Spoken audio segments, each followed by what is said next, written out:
Hi mga ka-Dream Homes and welcome back to my channel, and we're here in Dao Street, Marikina City, at meron akong ipapakitang resale na house dito sa may Marikina City. Kung bago ka pa lang sa channel na to, please don't forget to click like, subscribe, and hit the notification bell para updated ka sa mga bagong video na i-upload ko. So tara, simulan na natin yung house tour. So ito yun guys. So this is a 2-story townhouse. So guys, ito pala ay resale siya ha.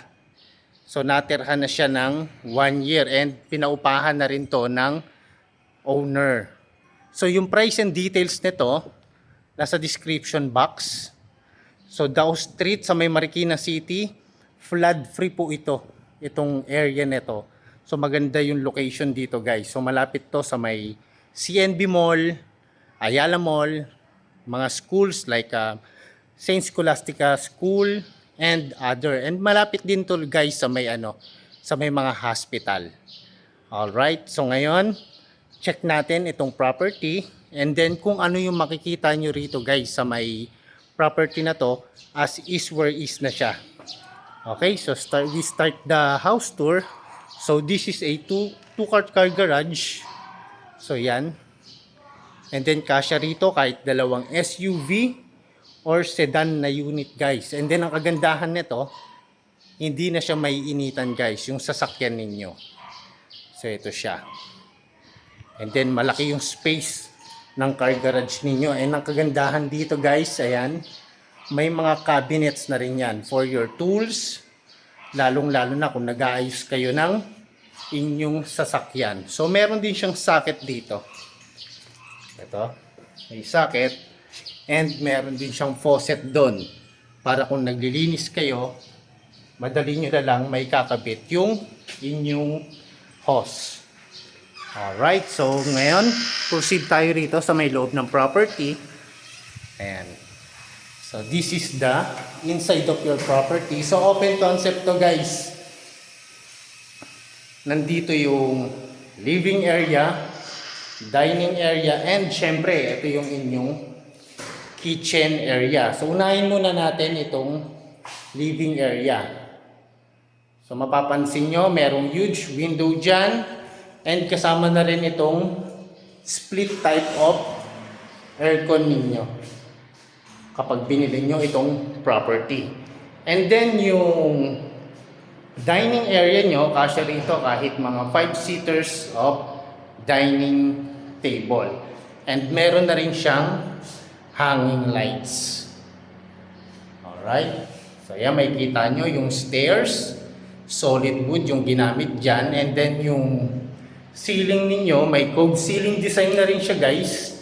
And meron na rin siyang lights. Ang kagandahan dito guys, kung pupunta kayo dito sa may area, meron siyang maid's room. So spacious din yung maid's room, kasya rito, double deck. Pasok tayo. And then pwede nyo gawin tong cabinet area nyo. So ito meron siyang lights and meron din siyang window dito. And itong area na to, pwede nyo siyang gawing laundry area.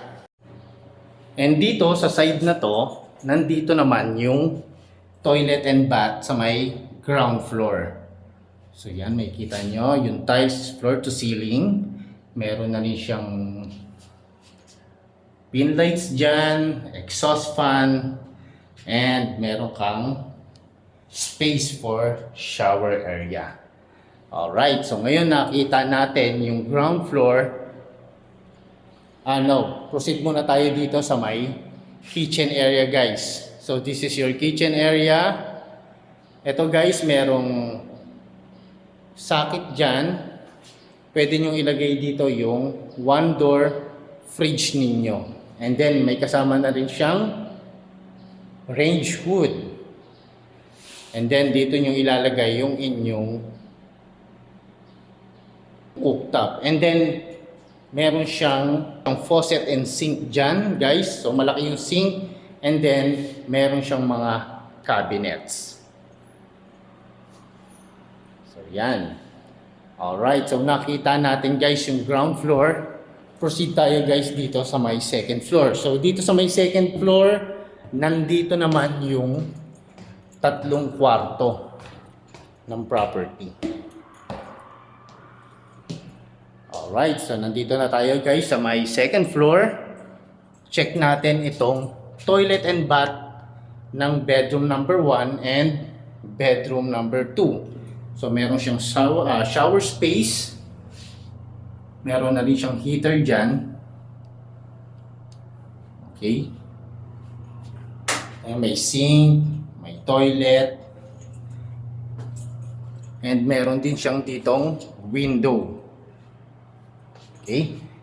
And then proceed tayo dito sa may bedroom 1. So this is the bedroom number 1 guys. Malaki rin yung bedroom 1. Kasya rito, single type of bed. And meron na rin siyang cabinets, window, and meron siyang provision for window type of aircon. May mga sockets na rin siya guys. So yan. Then check natin yung kanyang ceiling. So itong property na to naalagaan guys. So na-maintain niya yung pagkakaayos ng bahay. And then this is the bedroom number 2. So almost the same guys. Malaki rin yung space. Nandyan yung cabinets. Ito naman yung window. And meron provision for split type of aircon. And may space pa kayo dito guys. So pwede kayong tumambay dyan paggising nyo sa umaga. Okay, so nakita natin yung bedroom 1 and 2. So proceed tayo dito sa may last part, which is the master bedroom. So sa master bedroom guys, ito yung kanyang built-in cabinet. And ito naman yung space ng master bedroom.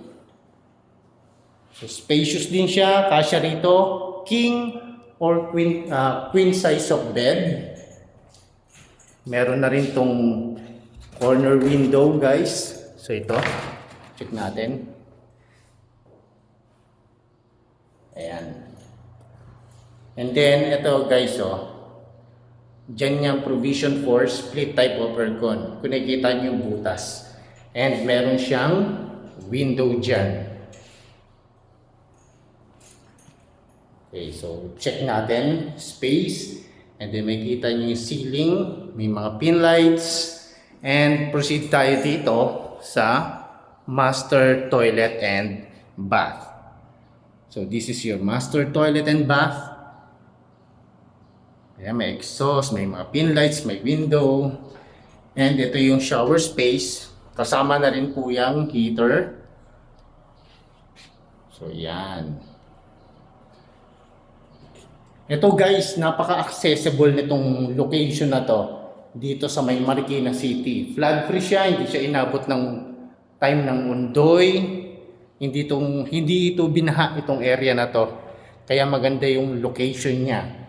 So kung interested kayo guys dito sa may property na to, pwede nyo akong i-message through my number sa 0947-543-66 and 68. So again, this is your dream home buddy, Marvin Marquez. Magkita-kita tayo muli sa aking susunod na house tour. God bless and bye-bye!